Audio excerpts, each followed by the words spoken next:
ये कहानी है आरती की, एक साधारण, खुशमिजाज और बेहद खूबसूरत लड़की, जिसकी जिंदगी एक रिश्ते के कारण धीरे धीरे बर्बादी की ओर बढ़ने लगी।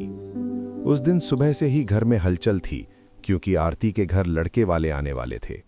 उसकी माँ रसोई में व्यस्त थी, पिता बार बार बाहर जाकर व्यवस्था देख रहे थे और आरती अपने कमरे में आईने के सामने खड़ी थी।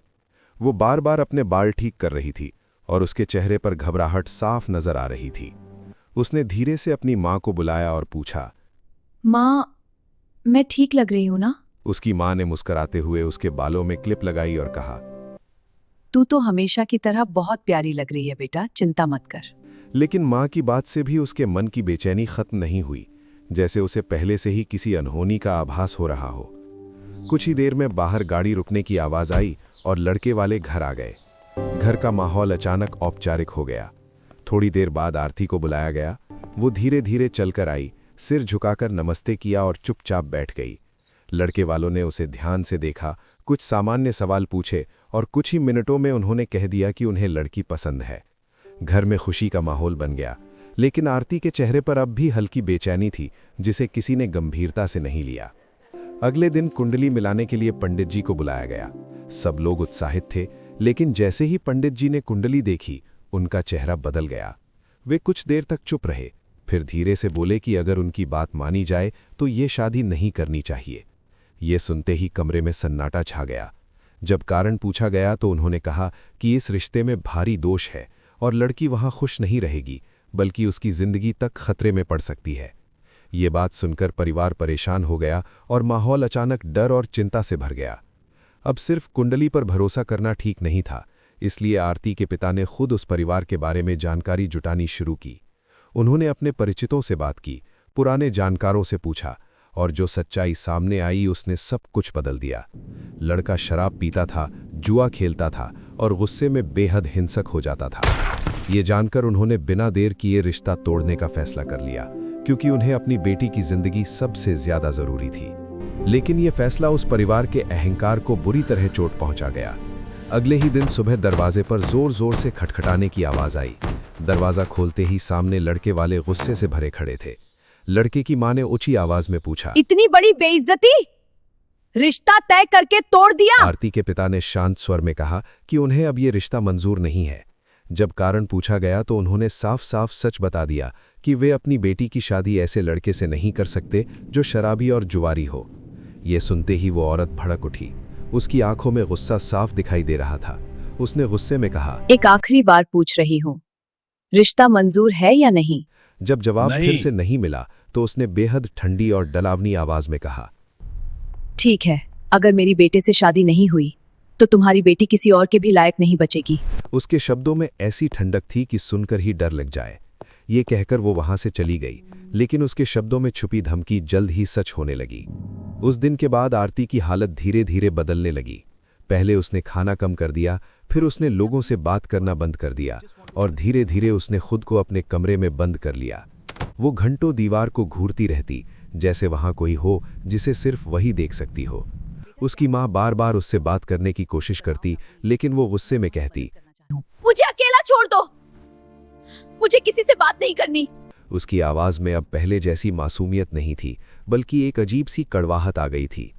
दिन बीतते गए और उसकी हालत और खराब होती गई। उसका शरीर कमजोर हो गया, चेहरा मुरझा गया और उसके कमरे से सड़ी हुई बदबू आने लगी। घर वाले समझ नहीं पा रहे थे कि ये सब अचानक कैसे हो रहा है। डॉक्टरों को दिखाया गया, दवाइयां दी गईं, लेकिन कोई असर नहीं हुआ। हर दिन उसकी हालत और बिगड़ती जा रही थी, जिससे पूरे घर में डर का माहौल बन गया। एक दिन उसकी पुरानी दोस्त नेहा उससे मिलने आई। जैसे ही उसने आरती को देखा, वो चौंक गई। उसने धीरे से उसकी माँ से कहा, आंटी, ये सामान्य बीमारी नहीं है, इसके ऊपर कुछ किया गया है। पहले तो उसकी माँ को विश्वास नहीं हुआ, लेकिन अपनी बेटी की हालत देखकर वो भी डर गईं। नेहा ने बताया कि उसके बड़े पापा ऐसे मामलों को समझते हैं और अगर जल्दी कुछ नहीं किया गया तो बहुत देर हो सकती है। मजबूरी में आरती को उनके पास ले जाया गया। जैसे ही पूजा शुरू हुई, आरती का व्यवहार अचानक बदल गया। उसका शरीर कांपने लगा, उसकी आवाज भारी हो गई और वो जोर जोर से चिल्लाने लगी, मुझे मत छू, मुझे छोड़ दो। कमरे का माहौल बेहद डरावना हो गया और मंत्रों की आवाज गूंजने लगी।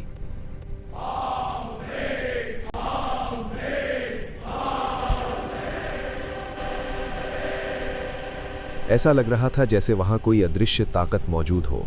एक नींबू लिया गया, उसमें लौंग डाली गई और जैसे ही उसे आग में डाला गया, आरती ने इतनी जोर से चीख मारी कि सबके रोंगटे खड़े हो गए।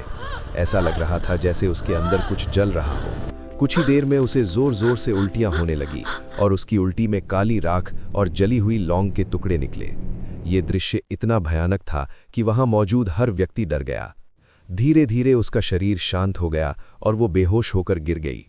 कुछ देर बाद जब उसे होश आया तो वो पहले जैसी लग रही थी, जैसे वो किसी बुरे सपने से बाहर आ गई हो। उसकी आंखों में फिर से वही मासूमियत लौट आई थी, जिसे देखकर उसकी मां की आंखों में आंसू आ गए। तब सच सामने आया कि उसके ऊपर खतरनाक टोटका किया गया था ताकि वो धीरे धीरे खत्म हो जाए, और ये सब उसी परिवार ने किया था जिनसे रिश्ता तोड़ा गया था। ये सुनकर उसके माता पिता के पैरों तले जमीन खिसक गई, लेकिन अब उनके पास हार मानने का कोई विकल्प नहीं था। उन्होंने तुरंत घर की शुद्धि करवाई, पूजा पाठ शुरू किया, हर महीने हवन करवाया और धीरे धीरे घर का माहौल बदलने लगा। कुछ महीनों बाद आरती पूरी तरह ठीक हो गई, उसकी मुस्कान वापस आ गई, उसकी जिंदगी फिर से पटरी पर आ गई। लेकिन उस घटना ने उन्हें एक ऐसा सबक दे दिया जिसे वे कभी नहीं भूल सकते, कि हर रिश्ता खुशियां लेकर नहीं आता, कुछ रिश्ते ऐसे भी होते हैं जो सिर्फ बर्बादी लेकर आते हैं। इसलिए कभी भी किसी भी रिश्ते को बिना पूरी सच्चाई जाने स्वीकार नहीं करना चाहिए, क्योंकि एक गलत फैसला सिर्फ जिंदगी ही नहीं बल्कि किस्मत भी बदल सकता है। अगर आपको यह कहानी पसंद आई हो और आप ऐसी ही असली घटनाओं से प्रेरित डरावनी और सस्पेंस भरी कहानियां देखना चाहते हैं तो हमारे चैनल को सब्सक्राइब जरूर करें। आपका एक सब्सक्राइब हमें मोटिवेशन देता है और ऐसी और भी शानदार कहानियां बनाने में मदद करता है। वीडियो को लाइक करें और अपने दोस्तों के साथ शेयर करना न भूलें, हो सकता है उन्हें भी यह कहानी पसंद आए। मिलते हैं अगली कहानी में एक और डरावनी और रहस्यमयी कहानी के साथ।